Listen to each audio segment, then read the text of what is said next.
কৃষি বিজ্ঞানী বা কৃষিবিদদের দেওয়া একটি তথ্য। সেই তথ্যে ওনারা বলেছেন আম গাছের মুকুলকে নিশ্চিত আনতে বা যে সমস্ত গাছের বয়স হয়ে গেছে মুকুল দেওয়ার মতন অথচ মুকুল হচ্ছে না, আবার আম গাছের হয় কি এবছর যদি বেশি ফলন হয় ঠিক তার পরের বার মুকুল কিন্তু কম আসে বা ফলন কম হয়। সেটা যেন না হয়, বিশেষ করে মাঠ বাগানীদের ক্ষেত্রে যারা বাণিজ্যিকভাবে আম চাষ করেন তাদের জন্যই কৃষি বিজ্ঞানীরা একটি তরল খাবার আবিষ্কার করেছেন। সেই তরল খাবারটি আমাদের মতন প্রতিটি ছাদ বাগানীদের কাছেই কিন্তু বর্তমান, মানে যে উপাদান দিয়ে তরল খাবারটি তৈরি করা হয়েছে সেই তরল খাবারটি মাত্র 2 দিন পচিয়ে খুব সহজেই তৈরি করা যায়। কি সেই তরল খাবার, সেই নিয়ে আজকের ভিডিও। নমস্কার, আমি দেবজ্যোতি কুচবিহার থেকে, আর আপনারা দেখছেন রান্তুর ছাদ বাগান। প্রতিদিনের অভ্যাস মতো আজও চলে এসেছি একটি ভিডিও নিয়ে। ভিডিওতে আমি আজকে একটি তরল খাবারের কথা বলবো, যেই তরল খাবারটি ব্যবহার করতে হয় ডিসেম্বরের শেষ সপ্তাহে এবং দ্বিতীয়বার ব্যবহার করতে হয় ঠিক তার 15 দিন পরে। যেহেতু এখন ডিসেম্বরের শুরু কেবল, আমি এত তাড়াতাড়ি সেই খাবারটির কথা বলে রাখছি এই কারণেই, যাদের এই সমস্যাগুলো আছে বা হবে তাদের জন্য এই খাবারটি যেন তৈরি করে রাখতে পারেন। কি সেই তরল খাবার, তার আগে সেই তরল খাবার সম্বন্ধে কিছুটা বলে নিই। আমি যে উপাদান দিয়ে তরল খাবারটি তৈরি করব সেই তরল খাবারটি হয়তো আপনারা ভিডিওটি সম্পূর্ণ দেখার পর হয়তো বলবেন যে এই উপাদানটা দিয়ে আমি মালচিং করে দিতেও পারতাম। হ্যাঁ, মালচিং করে দিতে পারতেন, কিন্তু মালচিং করে দিলে কি হয়, আম গাছ যেহেতু নাইট্রোজেনযুক্ত খাবার পছন্দ করে না, এছাড়া এই যে ডিসেম্বরের এই মুহূর্তে আম গাছে যেহেতু নাইট্রোজেনযুক্ত খাবার দিতে হয় না, নাইট্রোজেনযুক্ত খাবার দিতে হয় না এই কারণেই গাছে কিন্তু নতুন কচি পাতা চলে আসবে। যদি গাছে নতুন কচি পাতা চলে আসে তাহলে কিন্তু সেই গাছের থেকে মুকুল পাওয়া যাবে না। ঠিক তেমনই আবার অতিরিক্ত নাইট্রোজেনের দেওয়ার ফলে আম গাছের যেটা সবথেকে বড় সমস্যা, সেটা কিন্তু পাতা পুড়ে গিয়ে আম গাছ মারা যায়, সেটাও কিন্তু হতে পারে। তার জন্যই ওনারা এই যে তরল খাবারটি দিতে বলেছেন বা ব্যবহার করতে বলেছেন, সেটাকে বলেছেন শুধুমাত্র 2 দিন পচিয়ে খাবারটি তৈরি করতে হবে। কেন 2 দিন পচাতে হবে, তার কারণ হচ্ছে সেই উপাদানের মধ্যে যে এনজাইমগুলো থাকে সেগুলোকে জাগিয়ে তুলবে। সেই উপাদানের মধ্যে থাকা উপকারী এবং অপকারী ব্যাকটেরিয়া, সেই তরল যখন তৈরি হয়ে যাবে তখন সেটাকে ছেঁকে নিয়ে গাছে ব্যবহার করতে হবে। যদি ছেঁকে না নেয় তাহলে কি হবে, ছেঁকে না নিলে সেই উপাদান বা তরল খাদ্য আম গাছের মাটিকে কিন্তু অতিরিক্ত নাইট্রোজেন বাড়িয়ে দেবে। তার জন্যই শুধুমাত্র সেই তরল খাবার থেকে এনজাইমকে নেওয়ার জন্য, সেই তরল খাবারের মধ্যে যে এনজাইমটি তৈরি হবে সেই তরল খাবারটি গাছে ব্যবহার করলে 15 দিনের মধ্যে কিন্তু মুকুল চলে আসবে। যার জন্য ভিডিওতে শুরুতেই আমি আপনাদেরকে বললাম এই খাবারটি ব্যবহার করতে হবে ডিসেম্বরের শেষ সপ্তাহে, এবং দ্বিতীয়বার যে খাবারটি দিতে হবে সেটা দিতে হবে ঠিক তার 15 দিন পর।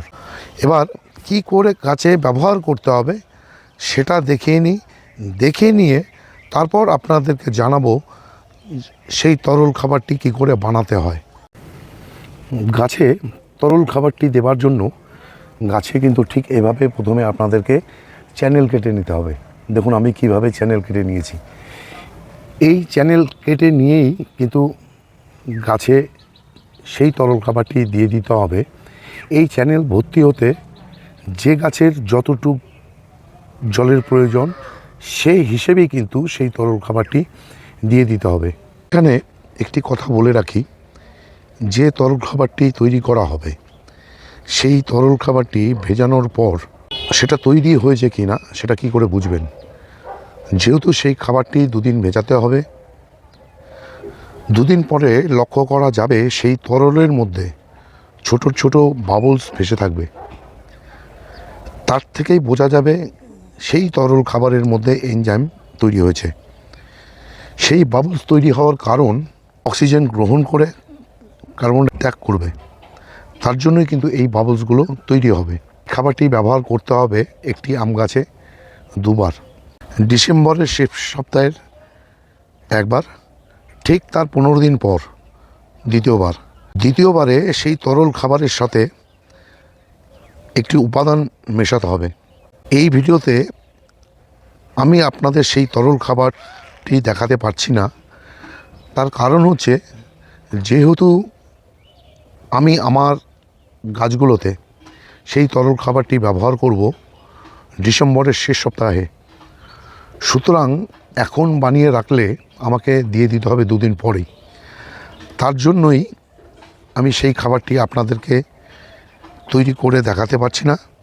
তবে এখন যা বলবো সেটা একটু মনোযোগ সহকারে শুনবেন, তাহলে আপনাদের সেই খাবারটি বানাতে খুব সুবিধা হবে এবং সেই খাবারের কতখানি কি পরিমাপে মেশালাম সেটা আজকের ভিডিওর ডেসক্রিপশন বক্সে আমি দিয়ে দেব। আসুন তাহলে জেনে নেই এই যে তরল খাবারটি, এই তরল খাবারটি কীভাবে বানাতে হবে। এখানে নিয়ে নিতে হবে 1 কেজি 250 গ্রাম ভার্মি কম্পোস্ট, এবং সেটা কিন্তু অরিজিনাল ভার্মি কম্পোস্ট হতেই হবে। কারণ এখনকার ভার্মি কম্পোস্টগুলোতে যেগুলো আমরা বাজার থেকে নিয়ে আসি, সে সমস্ত ভার্মি কম্পোস্টে কাঠের গুঁড়ো এবং ইউরিয়া মিশিয়ে দিয়ে কিন্তু তৈরি করা হয়। তার জন্য ভালো মানের ভার্মি কম্পোস্ট নিতে হবে 1 কেজি 250 গ্রাম, এবং তার সঙ্গে জল নিয়ে নিতে হবে 5 লিটার। দুটোকে একসাথে মিশিয়ে রেখে দিতে হবে 2 দিন। যেহেতু শীতকাল, সেখানে হয়তো 2 দিনের জায়গায় 3 দিনও লেগে যেতে পারে সেই ভার্মির থেকে এনজাইম তৈরি হতে। তার জন্যই আমি আপনাদেরকে জানিয়ে দিলাম এই যে এনজাইম তৈরি হয়েছে কি না সেটা কি করে বুঝবেন। বুদবুদ যখনই বা বাবলস যখনই আপনারা সেই তরলের মধ্যে ভেসে থাকতে দেখবেন, তখনই আপনাদের বুঝতে হবে তরল খাবারটির মধ্যে এনজাইম তৈরি হয়ে গেছে। তরল খাবারটি তৈরি হয়ে গেলে সেই তরল খাবারটিকে ছেঁকে নিয়ে এই যে টবের পাশ দিয়ে যে ড্রেন তৈরি করবেন বা চ্যানেল তৈরি করবেন, সেই চ্যানেল ভর্তি করে সেই খাবারটি দিয়ে দেবেন, মানে তরল খাবারটি দিয়ে দিতে হবে। ঠিক তার 15 দিন পর আবার আপনাদের তৈরি করে নিতে হবে সেই খাবারটি, এবং যেদিন ব্যবহার করবেন সেদিন সেই তরলের সঙ্গে পার লিটার হিসেবে 2 গ্রাম সালফেট অফ পটাশ সেটা মিশিয়ে নিতে হবে। এখানে যেহেতু 5 লিটার বানানোর কথা বলা হয়েছে, সুতরাং আপনাদেরকে সালফেট অফ পটাশ মেশাতে হবে 10 গ্রাম। সেই তরলের সাথে মিশিয়ে নিয়ে গাছের গোড়াতে যে চ্যানেল তৈরি করা ছিল সেই চ্যানেলে ঢেলে দেবেন। দেখবেন আগামী 15 দিনের মধ্যেই, মানে সেই খাবারটি দেওয়ার 15 দিনের মধ্যেই গাছে কিন্তু ফুল চলে আসবে বা মুকুল চলে আসবে। আর এই তথ্যটি দিয়েছেন কৃষি বিশারদ বা কৃষি বৈজ্ঞানিকরা, সেটাই আপনাদের সামনে আমি তুলে ধরলাম। এবং আমিও নিজেও আমার আম গাছগুলোতে যে সমস্ত আম গাছ মুকুল দেওয়ার মতন উপযুক্ত হয়ে গেছে সে সমস্ত আম গাছকে, এবং আমার একটি লেবু গাছ রয়েছে যে লেবু গাছটির বয়স 4 থেকে 5 বছর, অথচ লেবু গাছটিতে ফুল হচ্ছে না। সেই লেবু গাছে এই খাবারটি প্রয়োগ করে আমি পরীক্ষা করে নেব বা দেখে নেব খাবারের গুরুত্ব কতখানি বা এর ফলাফল কতখানি।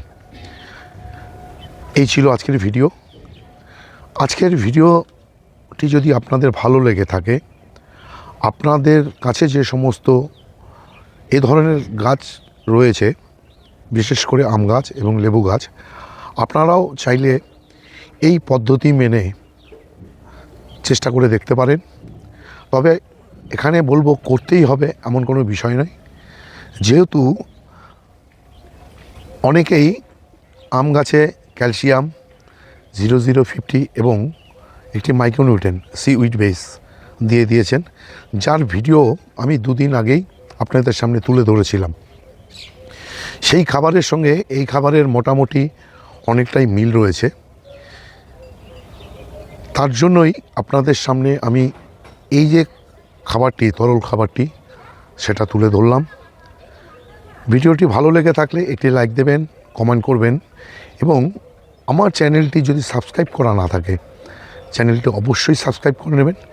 কেননা প্রতিদিন দুপুর 2টোয় আমি গাছ সংক্রান্ত বিষয়ের উপর এ ধরনের বিভিন্ন টপিকের উপর ভিডিও নিয়ে চলে আসি। সেই সমস্ত ভিডিও দেখতে হলে বা পেতে চাইলে আমার এই চ্যানেলটিকে সাবস্ক্রাইব করে নিতে হবে। সবাইকে অশেষ অশেষ ধন্যবাদ এবং শুভেচ্ছা জানিয়ে আজকের এই ভিডিও শেষ করছি। সবাই ভালো থাকবেন, সুস্থ থাকবেন, সবুজের সাথে থাকবেন। ধন্যবাদ।